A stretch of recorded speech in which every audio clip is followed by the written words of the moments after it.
Hello book friends, I'm back again with another video. Today I'm doing a review of Red Seas Under Red Skies by Scott Lynch.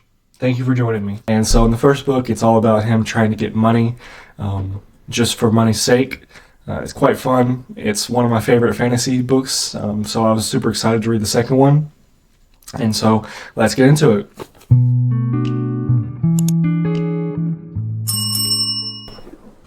I would give the plot of this book probably a 2 out of 5. The plot is not my favorite part of this book, and that's okay because the plot can't always be my favorite part of books. It started out with like about 300 pages of some regular Locke, Lamora, and Jean Tannen stuff going on, and that was my favorite part. So when they were in Tel Virar, I really enjoyed that. The map of Tel Virar is amazing, so if you can look that up, please look it up. It's an amazing island. They're in Tel Virar doing their normal conman things, trying to get money from the biggest moneymakers that they can in the city. And they eventually get into hijinks with one of the archons of the city, basically the president of the city, and it doesn't go very well. Well, the archon ends up poisoning them, and then they have to go on different missions for him. And the mission that he decided to put them on was a pirate mission. Kind of convoluted. The mission was for them to create a big hullabaloo in the Ghostwind Isles and then bring it back to Tel Virar so that the Archon could get more funding for his navy, which makes sense, I guess, but it's a bit convoluted. The plot feels like it could easily cannot work. That plot could easily not work. It almost doesn't work because one, the actual pirate gets killed. He doesn't get killed. He dies pretty soon into the journey. And then they're in the summer storms. So why would you send him out when he's probably going to end up dying in the summer storms? Especially being a captain of a ship that doesn't have cats, that doesn't have women.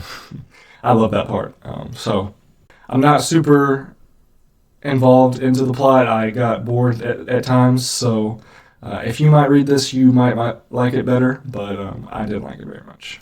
I would give the characters, though, a 5 out of 5. The characters are the best part of this book, and this series, to be honest. So Locke and Jean are some of the best duos, one of the best duos in all of fantasy. I would say it's probably better than the Ray Area Revelations. I think I like them better. Jean is just a complete cool guy. He is both a scholar and a brawny guy, so he gets both sides of the coin, and I love that. And then we have Locke, which is just a mastermind of everything he does. He's always so quippy.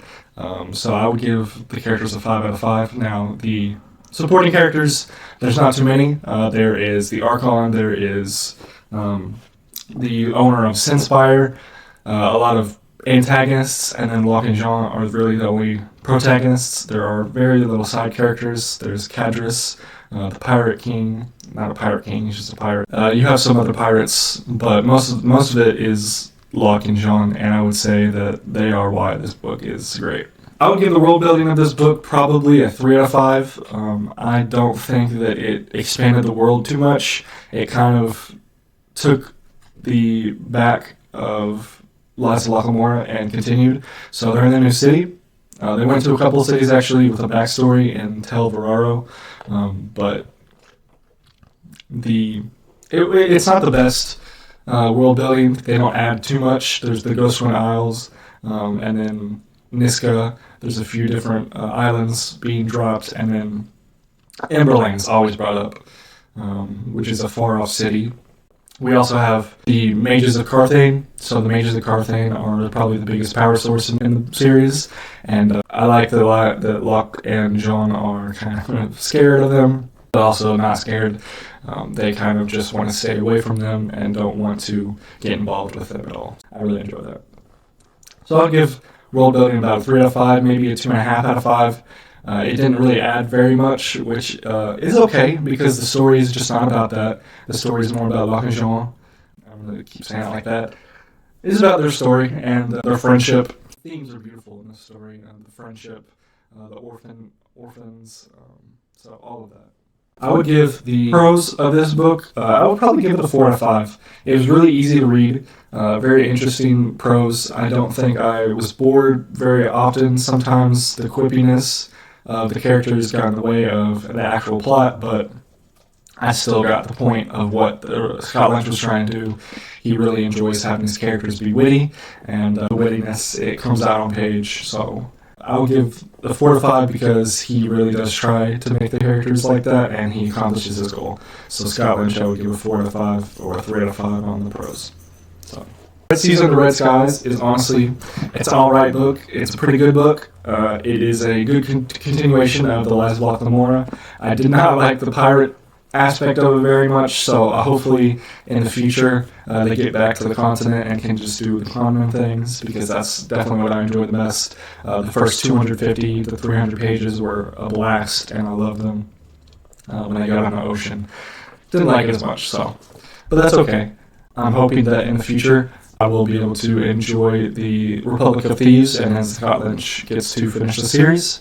I have been painting a map of the continent of the Gentleman Bastard sequence, so it's a good time. I enjoy being in the world, and I will continue the series in the future.